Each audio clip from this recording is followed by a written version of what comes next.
మన DNA TV, మన రాష్ట్రం, మన ఛానల్. నమస్కారం, వార్తలకి స్వాగతం. ఈనాటి వార్తా విశేషాలు. దావోస్ సదస్సులో కుదిరిన మరొక కీలక ఒప్పందం అమలుకు ముందడుగు పడింది. ఆంధ్రప్రదేశ్ లో ఫుడ్ క్లస్టర్ ఏర్పాటు చేసేందుకు యునైటెడ్ అరబ్ ఎమిరేట్స్ ముందుకొచ్చింది. సీఎం చంద్రబాబు నాయుడుతో యుఏఈ ఆర్థిక పర్యాటక శాఖ మంత్రి అబ్దుల్లా బిన్ థౌకల్ మర్రి నేతృత్వంలోని బృందం సమావేశమై ఫుడ్ ప్రాసెసింగ్ రంగంలో పెట్టుబడులు, వాల్యూ చైన్ ఏర్పాటుపై చర్చించారు. ఆంధ్రప్రదేశ్ లో ఫుడ్ క్లస్టర్ ఏర్పాటుకి యుఏఈ ఆసక్తి చూపింది. దావోస్ పర్యటన సందర్భంగా సీఎం చంద్రబాబు నాయుడు చేసిన ఆహ్వానానికి స్పందించిన యుఏఈ ప్రతినిధులు రాష్ట్ర సచివాలయంలో ముఖ్యమంత్రితో సమావేశమయ్యారు. ఈ సందర్భంగా మామిడి, అరటి, కోకోతో పాటు ఇతర ఉద్యాన ఉత్పత్తులకు అంతర్జాతీయ ప్రమాణాలతో వాల్యూ చైన్ ఏర్పాటు చేయాలని నిర్ణయించారు. ఏపీ ప్రభుత్వం యుఏఈ భాగస్వామ్యంతో ఫుడ్ ప్రాసెసింగ్ రంగాన్ని మరింత బలోపేతం చేయాలని సమావేశంలో చర్చించారు.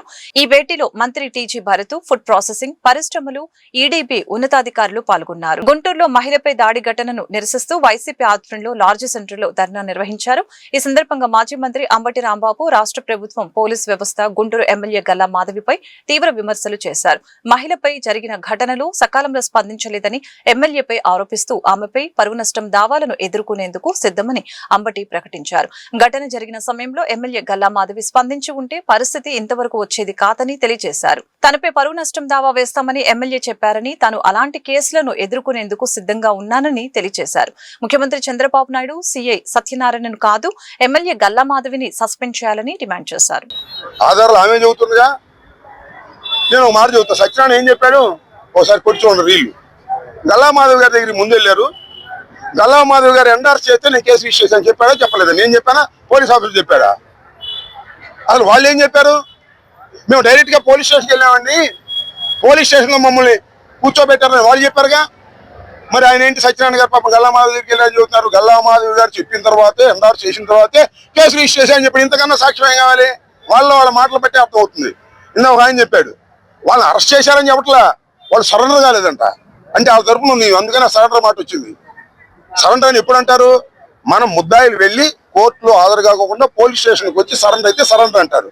దీనిలో సరెండర్ చేయాలా, అరెస్ట్ చేయాలా? పోలీసులు అరెస్ట్ చేయాలి. కానీ మా సోదరి గల్లా మాధవి గారు మాత్రం సరెండర్ చేసింది. వాళ్ళని రాజీ చేసి కుదరకపోతే సరెండర్ చేసింది, అందుకనే సరెండర్. ఈ రెండు చాలుగా, ఇంకేమైనా కావాలా ఉదాహరణలు? ఆమె మాటలు, సత్యనారాయణ మాటలు, జరిగినటువంటి కార్యక్రమం ఒక్కసారి చూస్తే ఆమె పాత్ర గణనీయంగా ఉంది. రాజీ చేయడానికి ప్రయత్నం చేసింది, రాజీ జరగలేదు. అప్పుడు మాత్రమే వైరల్ అయినటువంటి వీడియోలు చూసి కేసు పెట్టారు. నేను మరొకసారి స్పష్టంగా విస్పష్టంగా చెప్తున్నా, ఈ రెండవ సంఘటన జరగడానికి స్థానిక శాసనసభ్యురాలు ఆమె కారణం. నా స్పష్టమైన ఆరోపణ. వేసుకోండి, పరువు నష్టం దావా, ఆస్తి నష్టం దావా, లేకపోతే ఇంకో దావా వేసుకుంటే ఎదుర్కోవడానికి అంబటి రాంబాబు సిద్ధంగా ఉన్నాడు. ఓకే. ఢిల్లీ పర్యటనలో ఉన్న రాష్ట్ర వ్యవసాయ శాఖ మంత్రి కింజరాపు అచ్చెన్నాయుడు కేంద్ర వ్యవసాయ శాఖ మంత్రి శివరాజ్ సింగ్ చౌహాన్ తో సమావేశమయ్యారు. ఆంధ్రప్రదేశ్ రైతుల సంక్షేమం, పంటలకు గిట్టుబాటు ధరలు, కొనుగోలు, ఆధునిక వ్యవసాయం, కేంద్ర సహకారం వంటి కీలక అంశాలపై ఇరువురు నేతలు విస్తృతంగా చర్చించారు. ముఖ్యమంత్రి చంద్రబాబు నాయుడు ఆదేశాల మేరకు ఢిల్లీలో పర్యటిస్తున్న మంత్రి అచ్చెన్నాయుడు కేంద్ర వ్యవసాయ శాఖ మంత్రి శివరాజ్ సింగ్ చౌహాన్ ను మర్యాదపూర్వకంగా కలిశారు. ఈ సందర్భంగా రాష్ట్ర వ్యవసాయ అభివృద్ధి, రైతుల సంక్షేమం, పంటలకు గిట్టుబాటు ధరలు, మార్కెటింగ్ వ్యవస్థ బలోపేతం, పంటల కొనుగోళ్లు, వ్యవసాయ అనుబంధ రంగాల అభివృద్ధిపై చర్చించారు. రైతులకు విత్తనాలు, ఎరువులు, పురుగు మందులు సకాలంలో అందుబాటులో ఉంచేందుకు రాష్ట్ర ప్రభుత్వం తీసుకుంటున్న చర్యలను కేంద్ర మంత్రికి వివరించిన అచ్చెన్నాయుడు సాగు ఖర్చులు తగ్గించేందుకు, నాణ్యమైన ఇన్పుట్స్ అందించేందుకు కేంద్రం మరింత సహకరించాలని కోరటం జరిగింది. ఆంధ్రప్రదేశ్ లో కరోనా కేసులు మళ్లీ పెరుగుతూ ఉన్నాయి. రాష్ట్రంలో మొత్తం కోవిడ్ కేసుల సంఖ్య 19కి చేరింది. అత్యధికంగా వైఎస్ఆర్ కడప జిల్లాలో 8 కేసులు నమోదు అయ్యాయి. తాజాగా నమోదైన కేసుల్లో ఒమిక్రాన్ RF5 వేరియంట్ ని గుర్తించినట్లు వైద్య వర్గాలు తెలిపాయి.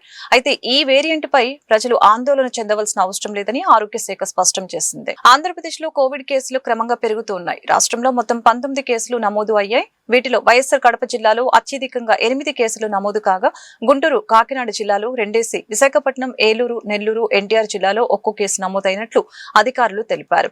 తాజా కేసుల్లో ఒమిక్రాన్ RF5 వేరియంట్ ని గుర్తించినట్లు వైద్య వర్గాలు వెల్లడించాయి. ఈ వేరియంట్ లక్షణాలు సాధారణ జలుబు మాదిరిగానే ఉంటాయని నిపుణులు చెబుతున్నారు. గొంతు నొప్పి, దగ్గు, జ్వరం, అలసట, ప్రధాన లక్షణాలుగా పేర్కొన్నారు.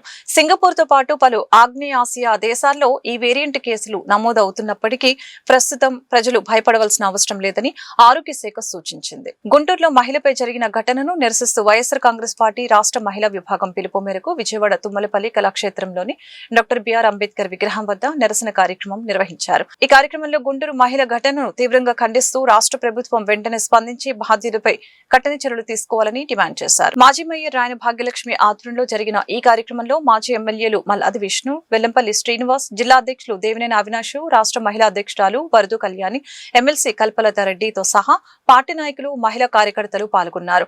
నిరసనలో పాల్గొన్న నాయకులు గుంటూరు మహిళ ఘటనను తీవ్రంగా ఖండిస్తూ రాష్ట్ర ప్రభుత్వం వెంటనే స్పందించి బాధ్యులపై కఠిన చర్యలు తీసుకోవాలని డిమాండ్ చేశారు. మీరు ఎంత నిర్లక్ష్య ధోరణితో మహిళల భద్రత విషయంలో ఉన్నారో అర్థం చేసుకోవచ్చు. ఖచ్చితంగా మీరు రాజీనామా చేయాల్సిందిగా మేము డిమాండ్ చేస్తూ ఉన్నాము. ఈవెన్ గుంటూరులో జరిగిన విషయంలో కూడా ఆ మల్లెల మూర్తికి వెంటనే మీరు యాక్షన్ తీసుకోవాల్సింది పోయి సోషల్ మీడియాలో ఆ వీడియోలు వైరల్ అయి సాక్షి మీడియా బయటకు వచ్చినంత వరకు కూడా ఈ ప్రభుత్వం ఎటువంటి చర్యలు తీసుకొని పరిస్థితి.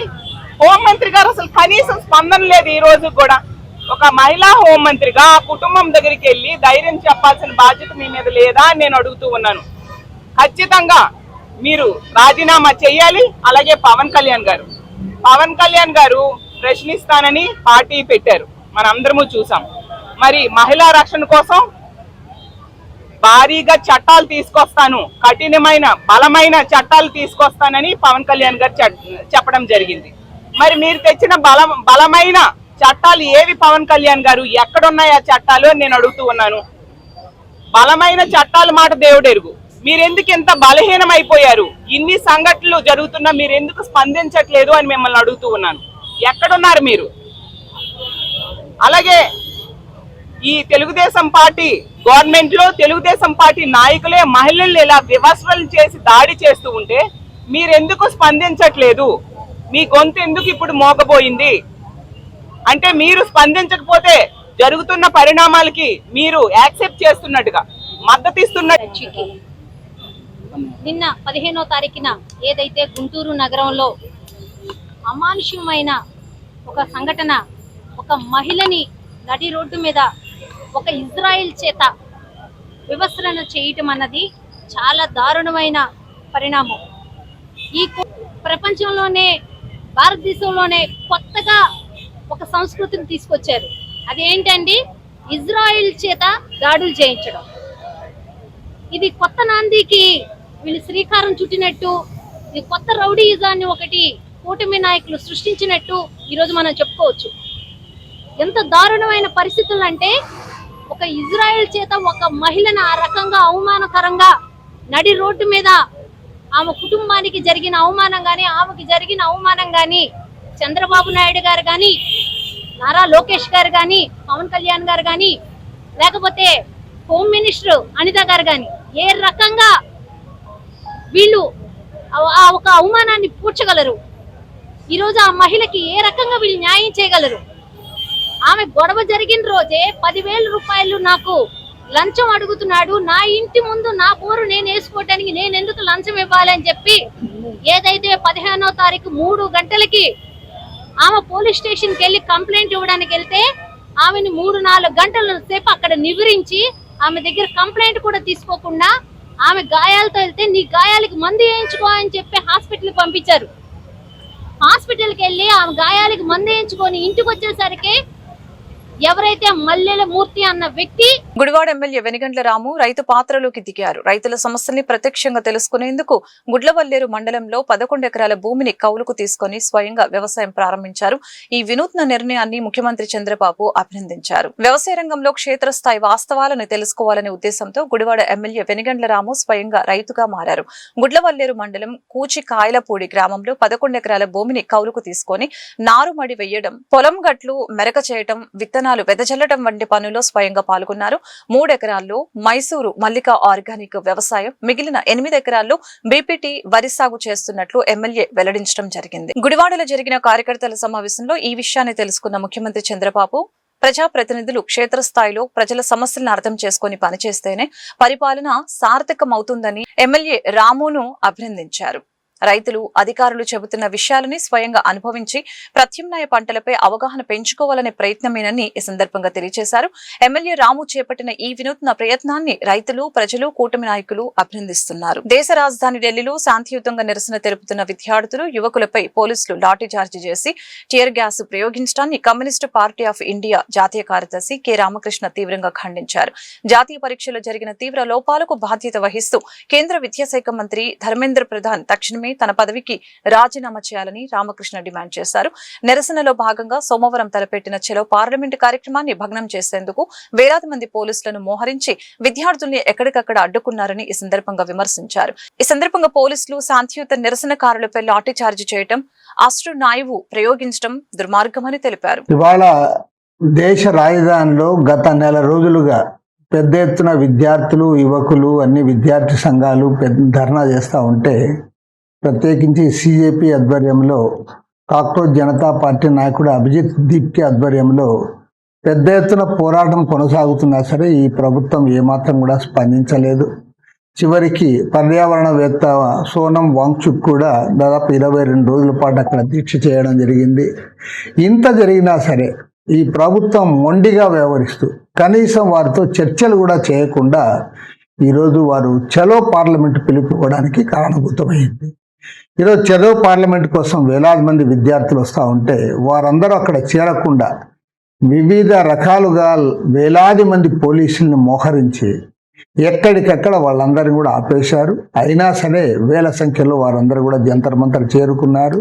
వారిపైన అనవసరంగా లాఠీచార్జ్ చేసి టియర్ గ్యాస్ షెల్స్ ప్రయోగించి విద్యార్థులపైన దాడి చేశారు. ఈ దాడిని పూర్తిగా ఖండిస్తూ ఉన్నాం.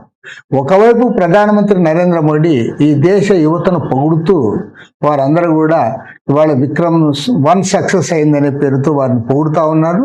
మరోవైపు విద్యార్థులపైన, యువకులపైన దాడులు చేయిస్తూ ఉన్నాడు, పోలీసులను ఉసుగొల్పుతూ ఉన్నాడు, వారిపైన టియర్ గ్యాస్ షెల్స్ వేయిస్తూ ఉన్నాడు, లాఠీచార్జ్ చేయిస్తూ ఉన్నాడు. కాబట్టి ప్రధానమంత్రి ద్వంద్వ వైఖరిని తీవ్రంగా ఖండిస్తూ ఉన్నాం. ఇప్పటికైనా సరే, ఎందుకంటే నరేంద్ర మోడీ ప్రభుత్వం అధికారంలోకి వచ్చిన తర్వాత 82 పరీక్షా పత్రాలు లీక్ కావడం జరిగింది. నీట్ పరీక్షా పత్రం లీక్ కావడం అనేది పరాకాష్ట. అదే దాదాపు 15 మంది విద్యార్థులు ఆత్మహత్యలు చేసుకోవడం జరిగింది. దీనికంతా కూడా ప్రభుత్వం బాధ్యత వహించాలి. తక్షణమే విద్యార్థి సంఘాల డిమాండ్ మేరకు కేంద్ర విద్యాశాఖ మంత్రి ధర్మేంద్ర ప్రధాన్ రాజీనామా చేయాలని సిపిఐ తరఫున డిమాండ్ చేస్తూ ఉన్నాను. ఇవాళ ధర్మేంద్ర ప్రధాన్ గారు హోమ్ మినిస్టర్ గారిని కలిశారు. మీరు కలవాల్సింది హోమ్ మినిస్టర్ని కాదు, ప్రధానమంత్రిని కలవండి, ప్రధానమంత్రికి రాజీనామా సమర్పించండి. ఆగస్టు 7న బెంగళూరులో జరుగుతున్న జాతీయ ఓబీసీ మహాసభలను విజయవంతం చేయాలని పిలుపునిస్తూ ఆంధ్రప్రదేశ్ బీసీ సంక్షేమ సంఘం రాష్ట్ర అధ్యక్షుడు కేసన శంకర్రావు వాల్ పోస్టర్ ని ఆవిష్కరించారు. బీసీల హక్కుల సాధన కోసం దేశవ్యాప్తంగా ఉద్యమాన్ని మరింత ఉధృతం చేస్తామని ఆయన ప్రకటించారు. మంగళగిరిలోని ఆంధ్రప్రదేశ్ బీసీ సంక్షేమ సంఘం రాష్ట్ర కార్యాలయంలో జాతీయ ఓబీసీ మహాసభల వాల్ పోస్టర్ ని రాష్ట్ర అధ్యక్షులు కేసన శంకర్రావు ఆవిష్కరించారు. ఆగస్టు 7న బీపీ మండల్ కమిషన్ నివేదికను పార్లమెంట్ కి సమర్పించిన రోజును పురస్కరించుకుని బెంగళూరులో నిర్వహించే మహాసభలకు దేశ నలుమూలల నుంచి ఓబీసీ నాయకులు, ప్రతినిధులు హాజరవుతారని ఈ సందర్భంగా తెలిపారు. అదే సమయంలో బీసీల రాజకీయ హక్కులను నిర్ధారించకుండా మహిళా బిల్లు, డిలిమిటేషన్ బిల్లుల్ని ఆమోదించేందుకు కేంద్రం యత్నిస్తుందని ఆరోపించారు. బీసీల ఆకాంక్షల్ని విస్మరిస్తే దేశవ్యాప్తంగా పెద్ద ఎత్తున ఉద్యమం చేపడతామని కేంద్ర ప్రభుత్వాన్ని హెచ్చరించారు. కార్యక్రమంలో సంఘం రాష్ట్ర, జిల్లా, నగర నాయకులు పాల్గొన్నారు. విజయవాడ సెంట్రల్ నియోజకవర్గంలో తెలుగుదేశం పార్టీ కార్యకర్త కుటుంబానికి ఎమ్మెల్యే, ప్రభుత్వ విప్ బోండా ఉమామేశ్వరరావు ఆర్థిక చేయూతను అందించారు. గత ఏడాది రోడ్డు ప్రమాదంలో మృతి చెందిన టీడీపీ కార్యకర్త శంకర హనుమంతు కుటుంబానికి పార్టీ కార్యకర్తల సహాయ నిధి నుంచి 1 లక్ష చెక్కును ఆయన అందజేశారు. విజయవాడ బీఆర్టీఎస్ రోడ్లోని ఎమ్మెల్యే కార్యాలయంలో నిర్వహించిన కార్యక్రమంలో 29వ డివిజన్ మధురనగర్ కి చెందిన దివంగత టీడీపీ కార్యకర్త శంకర హనుమంతు కుటుంబానికి 1 లక్ష ఆర్థిక సహాయ చెక్కును ఎమ్మెల్యే బోండా ఉమామేశ్వరరావు అందజేశారు. ఈ సందర్భంగా బోండా ఉమా మాట్లాడారు. కార్యకర్తలకు ప్రమాదం, అనారోగ్యం లేదా ఇతర క్లిష్ట పరిస్థితులు ఎదురైనప్పుడు వారి కుటుంబాలకు అండగా నిలవటం తమ బాధ్యత అని ఈ సమావేశంలో తెలిపారు. ఈ కార్యక్రమంలో పార్టీ నాయకులు, కార్యకర్తలు, శంకర హనుమంతు కుటుంబ సభ్యులు పాల్గొన్నారు. భారతి ఇలా ఆయన హనుమంత్ శంకర్ గారు యాక్సిడెంట్లో చనిపోతే తెలుగుదేశం కార్యకర్త సీఎం రిలీఫ్ ఫండ్ నుంచి కార్యకర్తల నిధి నుంచి 1 లక్ష రూపాయలు 5 లక్షలు యాక్సిడెంట్ పరంగా ఇచ్చారు. అది ఉమా గారు స్పందించి చంద్రబాబు నాయుడు గారు తెలియజేయగానే ఆయన వెంటనే స్పందించి 5 లక్షల రూపాయలు సీఎం గారు ఇచ్చారు. తర్వాత 1 లక్ష రూపాయలు కార్యకర్తల సహాయ నిధి నుంచి అందించారు. దానికి వీళ్ళ కుటుంబం వీళ్ళు అందరూ కూడా ఎంతో సంతోషించి వాళ్ళ కృతజ్ఞతలు తెలియజేయడానికి తెలియజేస్తున్నారు. విజయవాడ నగరాన్ని మరింత పరిశుభ్రంగా పచ్చదనంతో తీర్చిదిద్దేందుకు నగరపాలక సంస్థ చర్యలు వేగవంతం చేసింది. విజయవాడ నగరంలో ప్రజల ఆరోగ్యం, నగర సౌందర్యం పెంపొందించే లక్ష్యంతో చర్యలు చేపడుతున్నామని నగరపాలక సంస్థ కమిషనర్ ధ్యానచంద్ర తెలిపారు. కమిషనర్ ధ్యానచంద్ర నగరంలోని ప్రధాన ప్రాంతంలో పర్యటించి పారిశుద్ధ్య నిర్వహణ, పచ్చదనం పెంపు, మౌలిక సదుపాయాలను పరిశీలించారు. అనంతరం కృష్ణలంక అన్న క్యాంటీన్ సందర్శించి ఆహార నాణ్యత, పరిశుభ్రతపై అధికారులకు కీలక ఆదేశాలు జారీ చేశారు. వర్షాకాలంలో నీరు నిల్వ కాకుండా డ్రైనేజీ జాలీలు, వాటర్ ఇన్లెట్లను ఎప్పటికప్పుడు శుభ్రం చేయాలని, పారిశుద్ధ్య నిర్వహణలో నిర్లక్ష్యానికి తావు లేకుండా అధికారులు నిరంతరం పర్యవేక్షించాలని ఆదేశించారు.